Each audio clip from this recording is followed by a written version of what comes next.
this Friday. I'm Whit Johnson in for David. We begin tonight with more than 50 million people bracing for dangerous weather from coast to coast during one of the busiest travel periods of the holiday season. These dramatic images here of multiple tornadoes touching down just outside of Houston, people running for safety. At least 5 tornadoes tearing through Texas. Those storms causing significant damage, now marching to the northeast, bringing freezing rain and ice to parts of the I-95 corridor, including Hartford and Boston. That weather threatening millions of travelers hitting the roads and flying this weekend. What it could mean for your New Year's Eve plans. We'll have the forecast in just a moment, but first, ABC's Zorin Shah leads us off from Los Angeles. Less than 24 hours after multiple tornadoes touching down across southeast Texas, forcing people to scramble to safety. Oh my God! The South bracing for another round of dangerous severe weather as millions hit the road today this holiday travel season. Watch as this powerful twister knocks over a postal van. That same neighborhood in southwest Houston badly damaged. The side of this home exposed. The roof nearly ripped off. That is just one of the coast-to-coast storms sweeping across the country. Out west, snow and high avalanche danger. In Colorado, officials expect heavy snow up to 3 feet and intense winds out west could trigger dangerous avalanche conditions tonight, urging people to stay off the roads in the backcountry from tonight until Monday. In California, a high surf advisory in LA County and Malibu remains. Large waves up to 8 feet high slamming the coastline just days after scenes like this. Boats in a harbor tossed around like toys. Or this dramatic incident, the wharf in Santa Cruz collapsing after a relentless barrage of powerful waves brought it down. Along the coast, officials warning people of high tide, minor coastal flooding, and urging people to stay away from the water. An important reminder, Zorin Shah, thank you. Let's get right to meteorologist Greg Dutra from our Chicago station WLS with us in New York tonight. And Greg, those severe storms are moving east and more on the way. Yeah, that's right, Whit. The hits keep on coming, especially for the West Coast, where yet again the atmospheric river developing and determining that they're going to get another couple rounds of rain over the next few days. 3 total rounds of rain. Northern California, Southern Oregon seeing up to 10 inches of rain. High surf warnings from San Francisco to LA and feet of snow in the Rockies. That's prompting a rare 4 out of 5 avalanche danger, even down below tree line. Further east, the weekend bringing in a renewed threat of tornadoes, unfortunately. It looks like Saturday a little bit farther off to the west, then Sunday across the southeastern U.S., and it is not done there. Not to be left out, the Northeast has 7 states with winter weather alerts out for freezing rain for tomorrow morning. Dangerous driving on all the major thoroughfares, 80, 90, 95, and almost the entirety of I-87, and we are not done there, Whit. Unfortunately, it looks like another separate system will move in right around New Year's Eve and soak those revelers in Times Square. Back to you, Whit. All right, we'll have to plan accordingly. Greg Dutra, thanks so much. We appreciate it. Now to the new airport security concerns amid the holiday travel rush. The TSA now working to add more barriers around ticketing checkpoints. This coming just days after a second person was caught boarding a Delta flight without a ticket in less than a month. And tonight, what we've learned about where that stowaway was trying to hide. Here's ABC's Perry Russo. Tonight, new details on the case of a second person boarding a plane without a ticket. Police in Seattle finding the stowaway in an airport bathroom after Delta Airlines turned the plane around on the tarmac and removed all passengers. Investigators say it happened on Christmas Eve on a Delta Airlines flight headed from Seattle to Honolulu. A spokesperson for Delta says their employees followed procedures. Tonight, TSA says it's working to add more physical barriers around ticketing checkpoints. Airport officials say the stowaway was properly screened at a TSA checkpoint, got through without a boarding pass, then boarded the plane without showing a ticket. This has got to stop because there is a very definite security risk in having people get aboard without a ticket. Meanwhile, tonight, hundreds of flights delayed up and down the country as Americans pack the skies in the middle of the holiday travel rush. Airports in Atlanta, Chicago, and Dallas hardest hit by delays. We were on a flight to Dallas-Fort Worth. It got canceled for bad weather. AAA says 90% of travelers are driving to their destinations. A busy part of Interstate 80 in northern New Jersey, west of New York City, closed after the sinkhole opened up, consuming an entire lane. Emergency repairs ongoing. Officials say the sinkhole is 40 feet wide, 40 feet deep, created by the collapse of an old mine shaft. Whit. All right, Perry Russum, thank you. To politics now, and the very public clash of Trump allies over immigration policy. Elon Musk and Vivek Ramaswamy among those urging the new administration to embrace skilled foreign workers. But it's sparking backlash from other Trump supporters. And late today, news about TikTok and what the Trump team has just requested. Here's ABC's White House correspondent, Mary Alice Parks. Tonight, some of President-elect Donald Trump's staunchest supporters at odds with each other over his immigration agenda. American jobs for American citizen workers. This is a scam, a total scam. And we got to have a throwdown. Let's have it now. The debate sparked by some of Trump's anti-immigration loyalists, taking aim at his Silicon Valley supporters, including some who have advocated for a visa program for highly skilled foreign workers. The billionaire Elon Musk, the South African-born entrepreneur behind Tesla and SpaceX, said companies face a dire shortage of extremely talented and motivated engineers in America.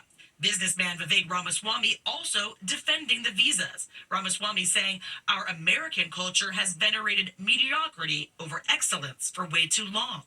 The H-1B visa program allows thousands of foreign workers into the U.S. to work for U.S. companies for up to 6 years in fields like technology and medicine. Former presidential candidate Nikki Haley among those pushing back against Ramaswamy. We should be investing and prioritizing Americans, not foreign workers. In his first term, Trump criticized the visa program and suspended it completely in 2020 during the pandemic. Mary Alice Parks is traveling with the president-elect and Mary Alice, Trump's team just moments ago, making that news about TikTok, asking the Supreme Court to delay the law banning the app.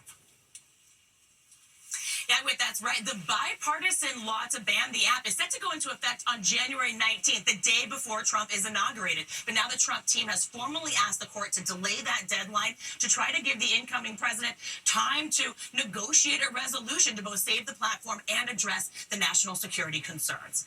Whit. Something to watch in the weeks ahead. Mary Alice, thank you.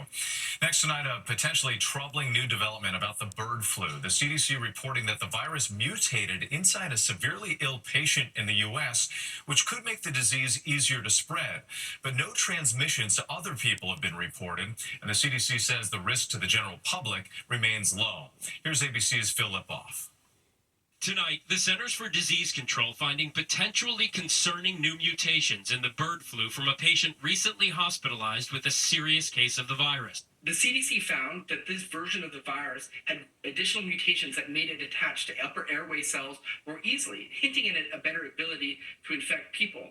That being said, this was only found in the individual that was sick, and there's no reason to believe that this version of the virus is spread more broadly. But the agency making it clear that the risk to the general public has not changed and remains low. The CDC has confirmed at least 65 cases of bird flu in people in the U.S. this year. They're monitoring more than 10,000 exposures, but they've only tested 530. What does that mean? That means we're not testing enough. And we know from other viruses that a lot of the spread can be asymptomatic. For now, the greatest risk may be to animals. Earlier this week, the death of a house cat in Oregon prompting a pet food company to voluntarily recall a batch of its raw frozen pet food that tested positive for the virus. There's no reason to believe that this version of the virus is spread more broadly in the population, and we've yet to see any person-to-person transmission, which is a good sign that we still have this virus under control. And officials in California have actually issued a state of emergency over the bird flu at dairy farms and are asking people to avoid raw dairy products. Whit, Phil Lipoff for us tonight. Thank you. Turning overseas now and survivors of thank you. We turn now to the economy and mortgage rates rising again this week, reaching a 5-month high. And new data showing that on average, it's 35% more expensive to buy a house than rent. Here's ABC's Elizabeth Schulze. Tonight, with mortgage rates at a 5-month high, aspiring home buyers are bracing for another challenging housing market in 2025. New data from real estate firm CBRE finds on average in the U.S., it's 35% more expensive to buy a house than to rent. A new apartment lease costs on average $2,200 per month, while a monthly mortgage payment on a new home is close to $3,000. Okay, so this is it. This is it. 30-year-old Kristen Holmes in Maryland was on the house hunt for 3 years while paying rent. It feels like my own. Saving up enough for a down payment on a fixer-upper. First-time homebuyers like Kristen accounting for just 24% of all home sales in the past year, an all-time low. Why do you think you were able to successfully buy a house at age 30? I think the first thing is having a plan, each month saving a little bit more, and also working with lenders and understanding what goes behind buying a home is what led me to it. The average rate on a 30-year fixed mortgage is now 6.85%, and rates are expected to stay in that 6% range next year. Frustrating news for home buyers. All right, Elizabeth Schulze, thank you. There's still much more ahead on World News Tonight this Friday. Fire breaking out at one of the most iconic Christmas markets in the U.S. and the passing of veteran sportscaster Greg Gumbel. Next tonight, a fire breaking out at one of the most iconic Christmas markets in the country. Flames shooting from a booth at New York's Bryant Park this morning. Fortunately, this happened before the market opened. No one was hurt. Cause now under investigation. Another Christmas market fire happened at nearby Herald Square earlier this month. When we come now to the lottery fever sweeping the country, you only have a few hours left for a chance to become a billionaire. The Mega Millions jackpot now over $1.2 billion. The next drawing tonight at 11 p.m. Eastern. Good luck. And still ahead, saying goodbye to a legendary ABC News photojournalist who covered some of the most important stories for generations. It's time to start the countdown to 2025. With performances by Alanis Morissette, Blake Shelton, Carrie Underwood, Jonas Brothers, Lenny Kravitz, and more. This Clark's New Year's Rockin' Eve live December 31st on ABC. Finally tonight, saying goodbye to a legend here at ABC News, Tony Hiroshiki, revealing the world from behind his camera. Here's Juju Chang.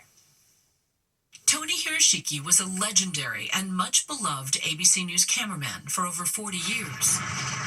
He captured searing images like these from Vietnam for what was the first televised war. This is the story of the Vietnam War. I have to shoot how soldiers suffering. So close up of rain, water, also close up of shoes in the mud. Soldier suffering. Hiroshiki braved the dangers alongside the best and the brightest ABC had to offer, like Sam Donaldson, Peter Jennings. Here in the South Vietnamese capital of Saigon. And this rookie. This is Ted Koppel, ABC, near Cam Lo, South Vietnam. Through his viewfinder, Hiroshiki captured a first draft of televised American history. He covered it all, from presidential politics to international summits. I just remember being in Moscow with Sam Donaldson, and Sam insisted on working with Tony, and so did every other anchor that was there. What made Tony a good cameraman? Tony had life experience. I mean, he had the beautiful eye to see, like a storyteller. Tony. He helped usher in a new generation of anchors. Investigators say do you remember any of those early stand-ups? One time I remember just 10 minutes before, already show started, and you can make sure I don't mistake. I came to you and the show is already on the air. Yeah. Just nothing's changed. Well, thank you for having patience for all of us, all these years. You are one of my correspondents too. And I'm proud of that. Proud of that, Tony. And our thoughts are with his family tonight. Have a good night.